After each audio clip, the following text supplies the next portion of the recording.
అందరికీ నమస్కారం. సినిమా ఇండస్ట్రీలో 50 ఏళ్ళు అయిపోయింది.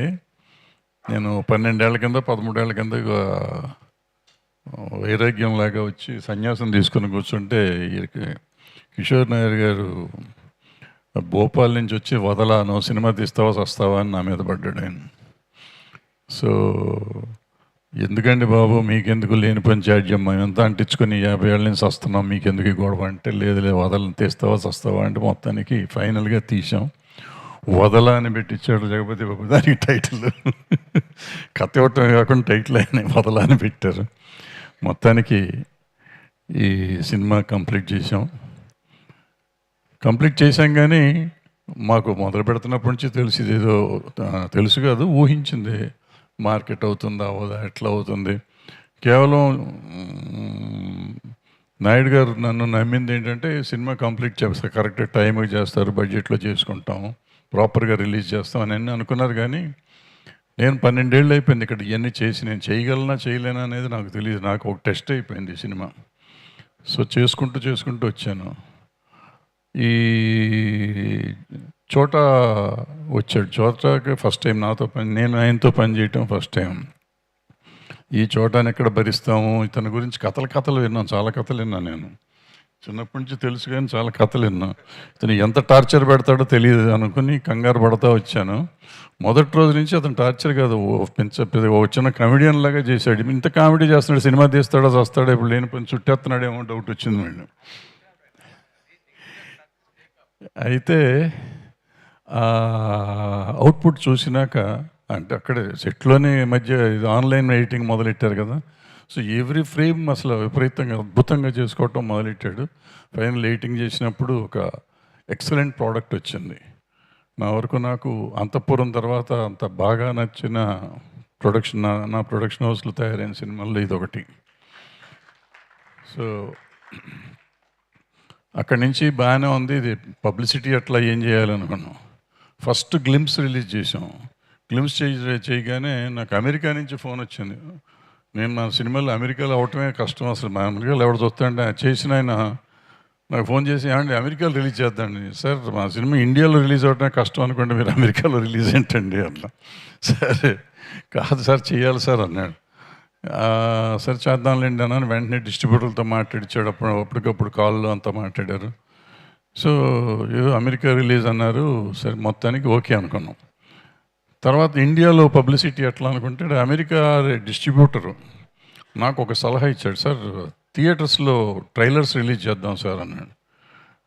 నేను ఇండస్ట్రీలో 50 ఏళ్ళ నుంచి ఉన్నాను. ఇండస్ట్రీ ట్రైలర్ రిలీజ్ చేయడం అంత ఈజీగా అండి, అవ్వదు, ఏ పని కాదండి. మీరు తలుచుకుంటే అవుతుంది సార్, మీరు లెనిన్ సినిమాతో పాటు పెట్టేయండి సార్, మీకు ఎందుకు అన్నాడు. పెడితే వేయరండి అన్న. మీరు వేయండి సార్, ఎందుకు, మీరు చెప్తే అన్నీ అయిపోతాయి అన్నాడు. అతను ఎవరో నాకు తెలియదు, ధైర్యం ఇచ్చాడు. వెంటనే తీసుకెళ్ళి ట్రైలర్స్ అన్నీ కలిపాము.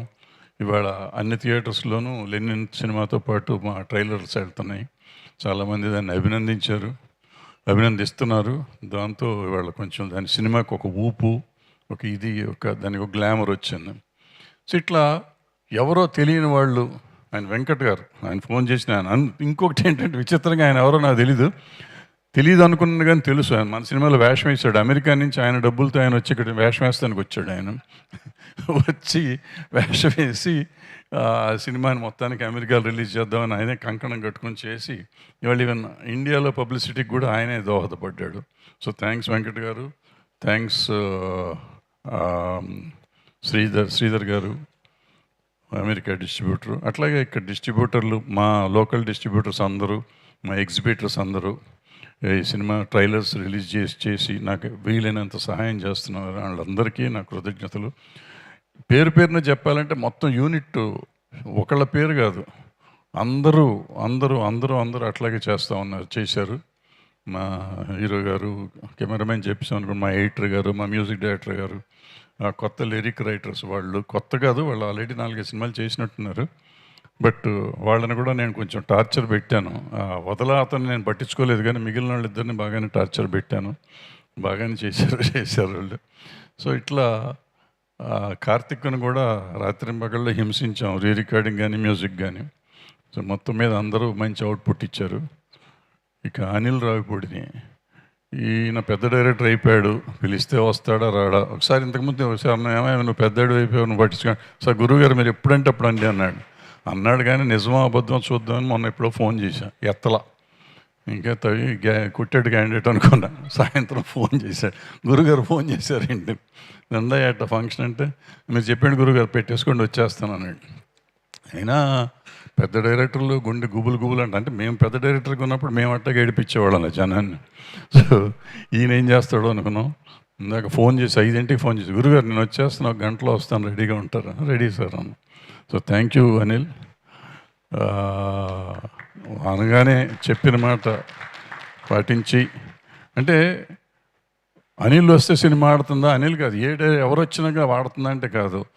ఒక సినిమాకి ఒక ఊతం ఇచ్చేవాళ్ళు కావాలి ప్రతి వాళ్ళు, ప్రతి సినిమాకి. ఈ సినిమాకైనా కాదు, ఏ సినిమాకైనా ఎవరమైనా కానీ వెళ్ళి అడుగుతుంటే వాళ్ళని ఒక హెల్ప్ కాదు, ఆ ప్రమోషన్కి పనికి వచ్చే విధంగా ఉంటుందని. సో ఇండస్ట్రీలో అందరికీ హెల్ప్ చేస్తూ ఉంటే బాగుంటుంది అనేది. అట్లాగే మా నాగేశ్వరరావు గారు వచ్చారు, ఉన్నారా? నాగేశ్వరరావు, రాజు రాంబాబు ప్రొడ్యూసర్, ఆయన వచ్చారు, ఆయన కూడా thanks. So thank you very much. వదలకుండా 17వ తారీఖు థియేటర్స్లో వదలా సినిమాని చూసి పెట్టండి please. Thank you sir, thank you so much.